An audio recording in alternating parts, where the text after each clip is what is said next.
অনেকদিন ধরে আমি এই আইসক্রিমটা খুঁজতেছিলাম। আর এই আইসক্রিমটার দোকানে পাওয়া মাত্রই আমি নিজেকে কোনোভাবে কন্ট্রোল করতে পারলাম না। সাথে এটা কিনে নিয়ে আসছি।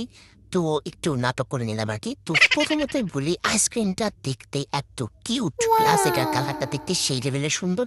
আর এইটা আমার কাছ থেকে নিছে ৳১০০। ৳১০০। তো যাই হোক, তা এই আইসক্রিমটা হচ্ছে ইগলুর ice cream, blueberry yoghurt frozen dessert. তো আমি বলি যে আমি এইরকম আইসক্রিম খুবই কম খাইছি। মানে আমি এই ১ম একটা আইসক্রিম খাইছি যেটা পুরাপুরি মিষ্টি না।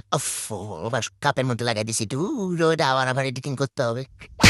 তা যেটা বলতেছিলাম, এই আইসক্রিমটা হচ্ছে গিয়ে তাদের জন্য বেস্ট হবে যে যারা আইসক্রিম অনেক বেশি ক্যাটক্যাটা, এজন্য হচ্ছে গিয়ে আইসক্রিম খাইতে পারে না। তাদের জন্য এই আইসক্রিমটা পারফেক্ট। তো এখানে সমস্যা হচ্ছে কি আইসক্রিমের সাথে কোনো চামিচ নাই। তো আমি যেটা চামিচ নিয়ে আসছি বাট চামিচটা খুলতে গিয়ে আবিষ্কার করলাম যে এটা আসলে চামিচ না।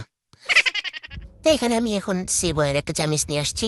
হ্যাঁ, সেবয়ের চামিচ দিয়ে ইগলু আইসক্রিম ট্রাই করবো। Never mind. এখন আইসক্রিমটার কালারটা একটু দেখেন।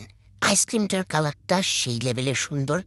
প্লাস এটার টেস্টটাও অনেক মজা। মানে আমি বলছি না যে আমি এরকম আইসক্রিম খুবই কম খাইছি যেটা একেবারে পুরোপুরি ক্যাটক্যাটা মিষ্টি না কিংবা অনেক বেশি মিষ্টি না। মানে এই আইসক্রিমটার টেস্টটা একটা আনকমন একটা টেস্ট। আর আপনারা যদি ট্রাই না করেন তাহলে বুঝবেন না। তো ৳১০০ অনুযায়ী আমি বলবো যে হ্যাঁ, মোটামুটি আনকমন টেস্টের একটা আইসক্রিম আছে। আমার কাছে মোটামুটি ভালোই লাগছে। তো হ্যাঁ, আমি মোটামুটি ১০ এ ৮ দিতে পারি।